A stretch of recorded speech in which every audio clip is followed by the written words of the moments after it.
बबलू हाथी सुबह सवेरे अकेले वन में टहलने के लिए निकला। वह अपने ही धुन में चला जा रहा था।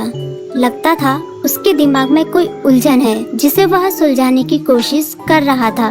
सड़क पर आगे बढ़ते ही उसके सामने चीकू खरगोश भागा। बबलू का पैर उसके ऊपर पड़ने ही वाला था कि चीकू जोर से चिल्लाया। उसकी आवाज सुनकर बबलू ने अपना पैर पीछे खींच लिया। कहाँ खोए हो बबलू भाई? कहीं नहीं, बस कुछ ऐसे ही सोच रहा था। किस बारे में? तुम जानकर क्या करोगे? शायद मैं तुम्हारी कुछ मदद कर सकूं। तुम तो जानते हो आजकल वन में कितनी चोरियां हो रही हैं, पर चोर का कोई अता पता ही नहीं है। इस बात को लेकर वन के सारे प्राणी चिंतित थे। वे वहाँ खुद को सुरक्षित महसूस नहीं कर रहे थे। अरे चीकू भाई, हम मजबूर हैं। हम चोर को पकड़ ही नहीं पा रहे हैं। वह बहुत चालाक है और अपने काम को बड़ी कुशलता से अंजाम दे रहा है। कहीं कोई सबूत ही नहीं छोड़ रहा। हमारे राजा इस बात को लेकर बहुत चिंतित हैं। यही कारण है कि हम सब इस बारे में सोच रहे हैं। अब तुम मेरी इसमें क्या मदद कर सकते हो? मैं कुछ सोचता हूँ, हो सकता है मुझे कोई उपाय सूझ जाए। प्रयास करने में कोई हर्ज तो नहीं है। तुम ठीक कहते हो चीकू, लेकिन वन के गुप्तचर भी अभी तक इसका कोई हल नहीं निकाल सके। इतना कहकर वे चुप हो गए। बबलू की बातों ने चीकू को सोचने के लिए मजबूर कर दिया। चीकू को उदास देखकर बबलू बोला, तुम अपना मन छोटा मत करो। मुझे अच्छा लगा कि तुमने मेरी परेशानी को समझा। कभी मैं भी इस वन के लिए गुप्तचर का काम करता था। एक बार मेरी टांग टूट जाने से मेरे अंदर फुर्ती नहीं रही। तब से मैंने यह काम छोड़ दिया।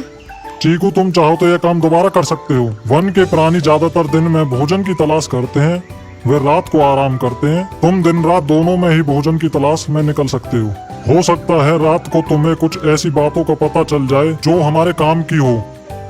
हाँ बबलू, तुम ठीक कहते हो। मैं आज रात को वन में घूमकर इस बात का पता करने की कोशिश करता हूँ। थोड़ी देर बातें करके चीकू अपने बिल की ओर बढ़ गया और बबलू अपने रास्ते चला गया। चीकू के दिमाग में अभी तक बबलू की कई बातें घूम रही थी। उसे समझ नहीं आ रहा था वह बबलू की मदद कैसे करे। दिन भर वह उसी उधेड़-बुन में लगा रहा। शाम होते ही चीकू कुछ सोचने लगा और वह चुपचाप बिल से बाहर निकल आया। चीकू की पत्नी ने देखा तो बोली, इस समय कहाँ जा रहे हो? बाहर खतरा है। खतरा तो सुबह भी रहता है, लेकिन खतरों से डरकर हम भूखे तो नहीं मर सकते। मैं बाहर घूम कर आता हूँ। इतना कहकर चीकू रात को बिल से बाहर निकल आया। कुछ दूर जाकर उसकी नजर बंकू उल्लू पर पड़ी, जो कुछ ही दूरी पर था। वह पेड़ की डाल पर बैठा अपनी गर्दन चारों तरफ घुमा रहा था। वह तेजी से पेड़ की एक डाल से दूसरी डाल पर उड़ रहा था। बंकू की नजर उस पर नहीं पड़ी थी। कुछ सोचकर चीकू पेड़ के पीछे से बाहर निकलकर थोड़ी खुली जगह पर आ गया और वहाँ से बंकू उल्लू को देखने लगा। बंकू ने चीकू को अंधेरे में भी देख लिया, पर उसने उसमें कोई उत्सुकता नहीं दिखाई और अपनी गर्दन चारों ओर घुमाता रहा। चीकू बड़ी देर तक बंकू की हरकतों पर नजर रखे रहा। वह थोड़ी देर तक खुले मैदान में खड़ा रहा, पर बंकू ने उसे देखकर भी अनदेखा कर दिया। उसने महसूस किया कि बंकू के आसपास चमकू चमगादड़ भी मंडरा रहा था। कुछ देर वन में घूमने के बाद चीकू अपने बिल में लौट आया और सुबह होने का इंतजार करने लगा। अगली सुबह बबलू उसी रास्ते में जा रहा था। रास्ते में चीकू उसका इंतजार कर रहा था। आज बड़ी जल्दी आ गए बबलू। हाँ, आजकल मुझे चिंता की वजह से नींद नहीं आती।